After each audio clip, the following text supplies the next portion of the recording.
فلا يتدبرون القرآن. یاد رکھنا غور و فکر کا مرحلہ سمجھنے کے بعد آتا ہے. یہ بات ذہن میں رکھنا. سمجھنے کو غور و فکر نہیں کہتے, سمجھنے کے بعد کے پروسیس کو کیا کہتے ہیں؟ غور و فکر. اور یاد رکھنا قرآن پر غور و فکر کرنا ہر مسلمان پر فرض ہے. یہ بات میری یاد رکھنا. غور و فکر سمجھنے کو نہیں کہتے, غور و فکر کا مرحلہ سمجھنے کے بعد کا ہے. دوسری بات یہ عرض کر رہا ہوں, قرآن پر غور و فکر کرنا ہر مسلمان پر فرض ہے. اس کا مطلب کیا ہوا؟ قرآن کو پڑھنا فرض ہے, قرآن کو سمجھنا فرض ہے, قرآن پر غور و فکر کرنا فرض ہے. تو قرآن کو سمجھنے کے لیے جن علوم کی ضرورت ہے ان کو سیکھنا فرض نہیں ہے. بھائی جب مجھ پر لازم ہو گیا کہ میں اپنے لیے مکان بناؤں تو اینٹیں خریدنا ضروری نہیں ہے, سیمنٹ خریدنا ضروری نہیں ہے, مستری لانا ضروری نہیں ہے. جب قرآن کو سمجھنا فرض ہے اس امت پر, جب قرآن پر غور و فکر کرنا فرض ہے اس امت پر, تو عربی سیکھنا فرض نہیں ہے.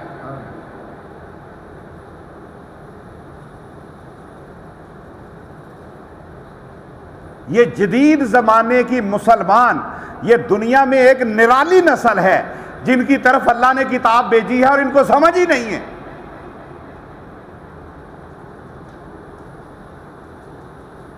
اس لیے میرے بھائیوں, میری بیٹیوں, میری بہنوں, آج یہ عزم کرو ہم قرآن پاک کو سمجھیں گے, ہم قرآن پاک پر غور و فکر کریں گے. لیکن ایک اور بات سمجھ لیں, عام آدمی کے غور و فکر کی سطح اور ہے اور ایک پڑھے لکھے آدمی کے غور و فکر کی سطح اور ہے.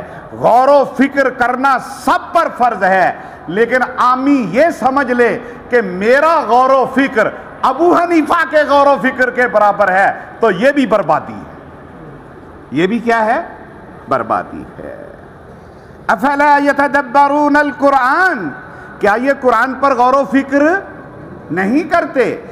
وَلَوْ كَانَ مِنْ عِنْدِ غَيْرِ اللَّهِ, اگر یہ قرآن اللہ کے علاوہ کسی اور کی طرف سے ہوتا, وَلَوْ كَانَ مِنْ عِنْدِ غَيْرِ اللَّهِ, تو کیا ہونا تھا؟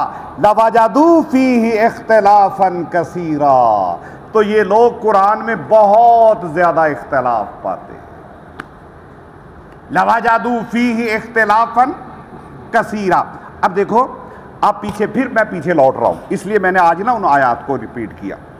اب پیچھے اللہ تعالیٰ نے بتایا کہ ان کو بولو اچھائی بھی اللہ کی طرف سے ہے, برائی بھی اللہ کی طرف سے ہے. پھر فرمایا جو اچھائی ہے وہ تمہیں اللہ کی طرف سے پہنچی ہے اور جو برائی ہے وہ تمہارے عمل کا نتیجہ ہے. تو بظاہر کیا ہے؟ اختلاف ہے نا. پھر سمجھو, پہلی آیت میں کیا کہا؟ قُلْ كُلٌّ مِّنْ عِنْدِ اللَّهِ,